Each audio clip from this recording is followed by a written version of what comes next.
Withdrawing money from Trust Wallet, a mobile cryptocurrency wallet, is relatively straightforward. Here's a step-by-step guide. Open Trust Wallet. Ensure you have the Trust Wallet app installed on your mobile device. Open the app and enter your wallet passphrase or use biometric authentication to access your wallet. Check your balance. Before initiating a withdrawal, check your wallet balance to ensure you have sufficient funds for the transaction. Access the Send Withdrawal feature. In Trust Wallet, locate and tap the Send or Withdraw option. It's usually represented by an arrow or paper airplane icon. Select the cryptocurrency. Choose the cryptocurrency you want to withdraw from your wallet.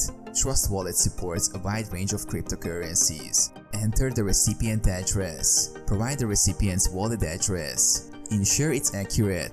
Cryptocurrency transactions are irreversible, and sending to the wrong address can result in loss. Specify the amount. Enter the amount you want to withdraw. Double check that it matches your intentions. Set gas fee. For some cryptocurrencies, you may need to specify the gas fee.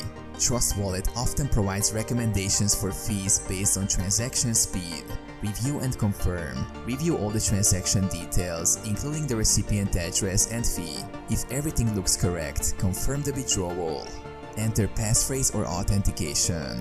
If required, enter your wallet passphrase or use biometric authentication to confirm the transaction. Wait for confirmation. Once confirmed, your withdrawal transaction will be broadcast to the blockchain network. You can track its progress using the transaction ID provided. Check your destination wallet. Log into the wallet associated with the recipient address to confirm the funds have been received.